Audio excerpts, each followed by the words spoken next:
Hey, what's up everybody? I'm Tommy, and today I'm gonna show you how I made this angle grinder chop saw with its own built-in power switch. Whether it's your first time here, or even if you've been here before, welcome to 1 Minute Workbench.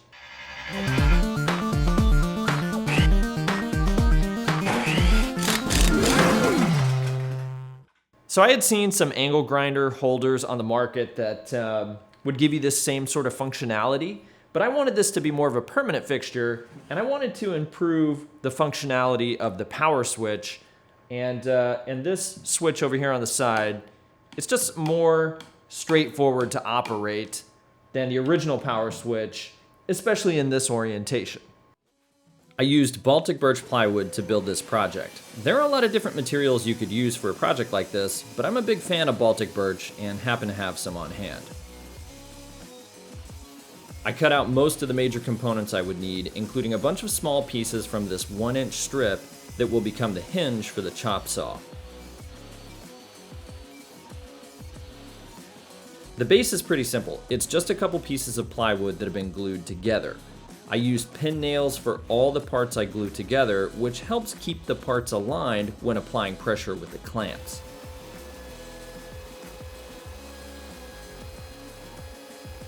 I rounded the edges of the pieces that will become the knob for the clamp using my homemade drill-powered disc sander.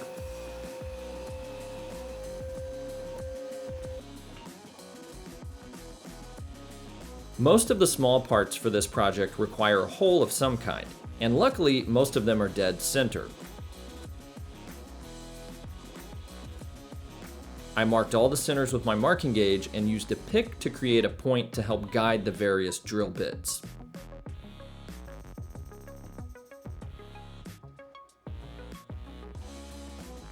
Most of the pieces just needed a simple 5/16 through hole, but some required various sized counterbores.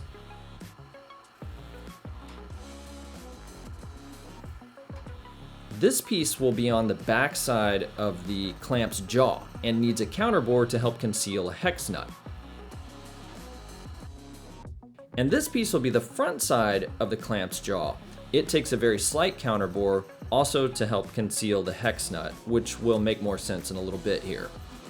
This piece will be the outer portion of the knob for the clamp, and this counterbore will just conceal the head of a 5/16 carriage bolt.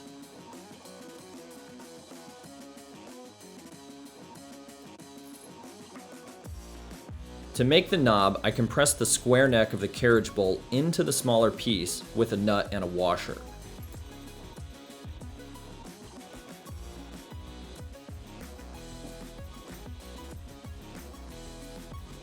I then removed the nut and the washer.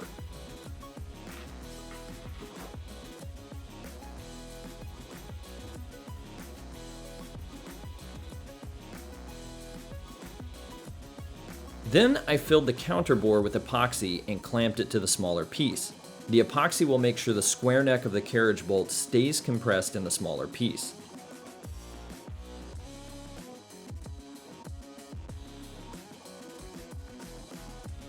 And these small pieces are going to become the saw's hinge.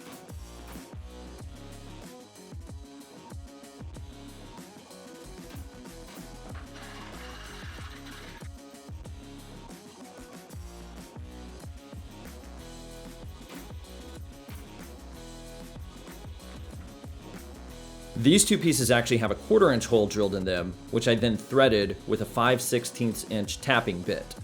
The 5/16 threaded hole is going to accommodate the carriage bolt and create the main functionality for the clamp.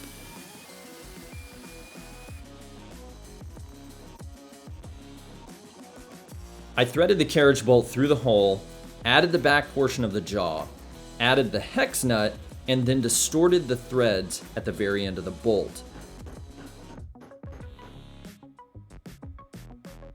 This will create resistance for the hex nut and allow it to be permanently positioned near the end of the carriage bolt.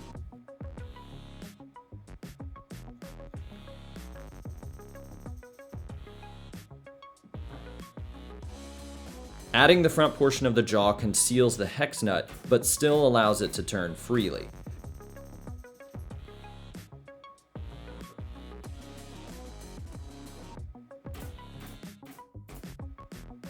This piece here will be the platform that holds the angle grinder in place. I gently rounded the sharp corners to prevent future scrapes and scratches.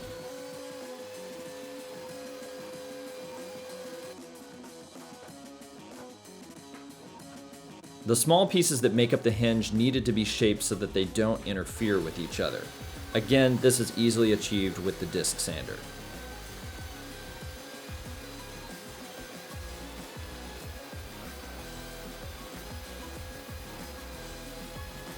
I also used the sander to fine-tune the length of this spacer to make sure I had a perfect fit for the hinge components. This hinge component gets permanently attached to the angle grinder platform.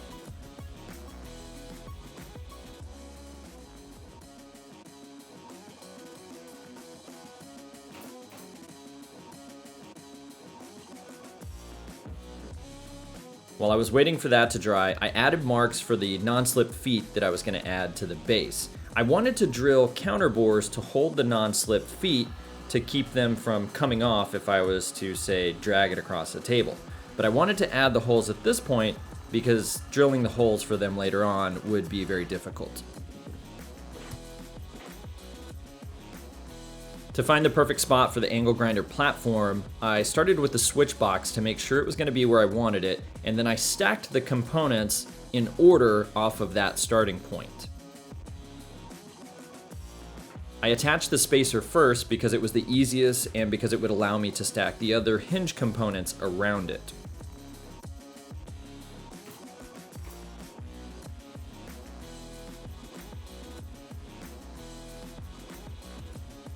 I had to file a small flat spot in this rounded piece to get the clamp to take hold.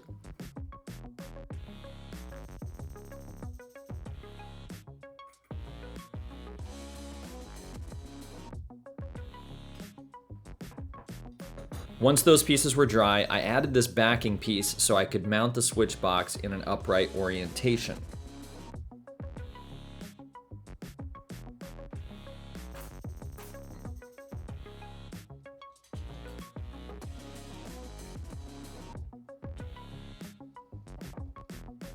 For the hinge's pin, I used a 5/16 inch piece of plain steel rod.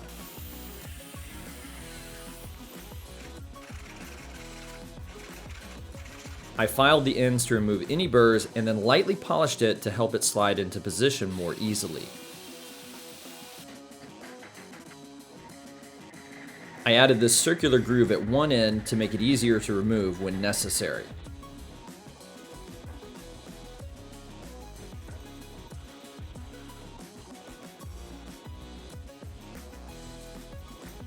Since all of the holes were pre-drilled, I needed to pass the drill through them again just to clean up any glue squeeze out and to help clean up any small misalignments.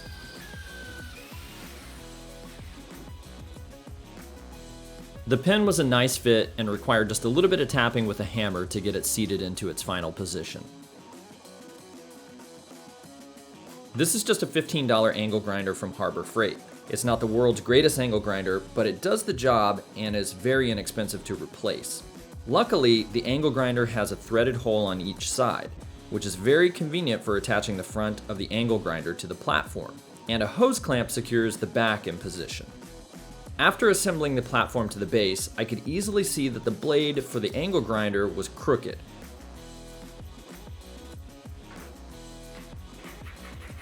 To fix it, I created a couple of small shims. One to fix vertical squareness of the blade and another to fix the horizontal squareness. I secured each in place with just a little bit of glue and checked each direction again to make sure it was square.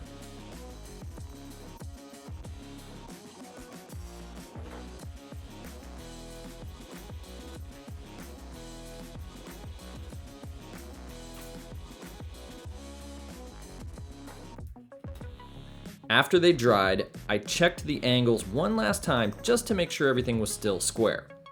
I wanted the fences and clamp to be removable just in case I ever wanted to change the configuration. So I made these two pieces, one on each side of the blade.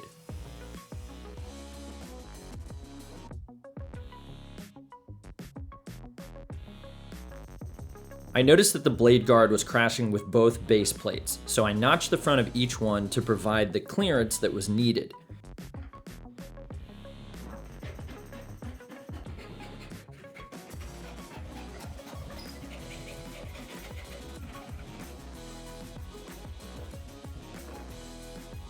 I cut the pieces for both sides of the fence based on how much room was available for each.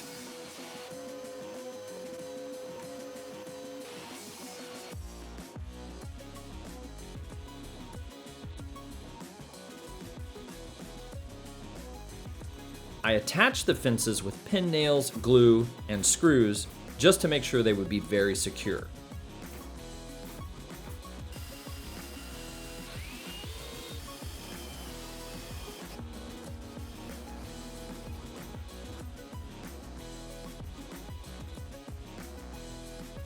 I secured the clamp in exactly the same way.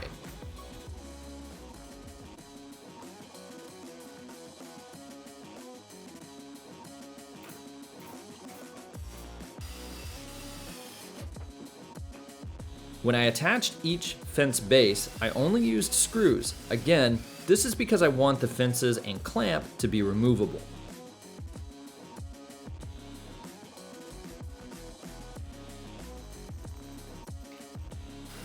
I drilled some eye hooks into the base and the grinder platform so I could attach a spring.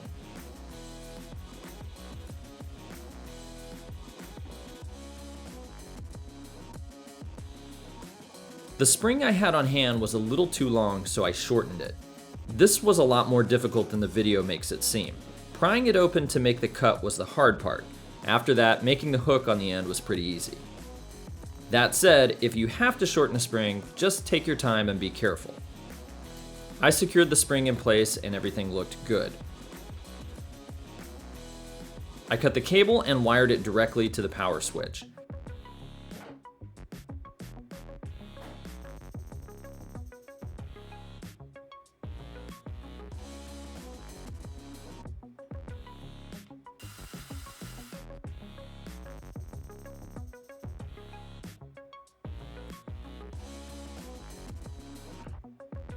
If this is your only angle grinder, you might want to install an outlet operated by a switch, like this one I made for my drill-powered lathe. That way, you don't have to cut the cord. Before finishing, I made a couple of test cuts just to make sure I liked how everything was working.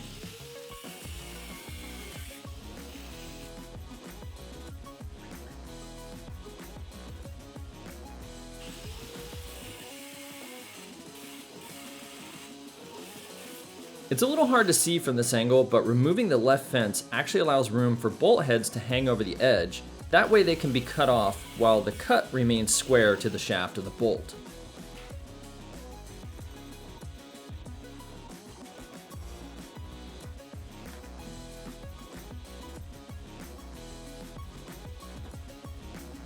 For finishing, I disassembled all the components and then applied 6 coats of polyurethane, making sure to sand and remove the dust in between every single coat.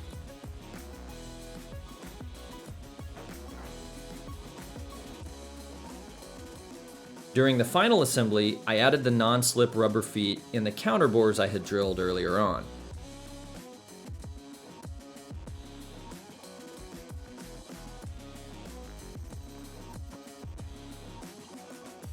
I'm really happy with how the chop saw turned out. It only took a few dollars worth of material to build, and it was a fun project.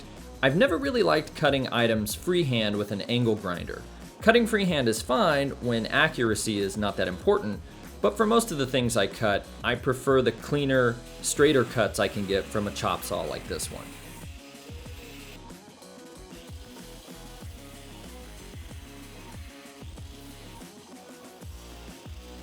Hey, thanks for watching. I really hope you liked this video. If you haven't already, be sure to like and subscribe and check out all my other cool videos. I'd love to hear what you think about this project in the comments section below, and if you have any quick questions you want answered, hit me up on Instagram, Facebook, or Twitter. And until the next time I see you, I hope you have fun building something.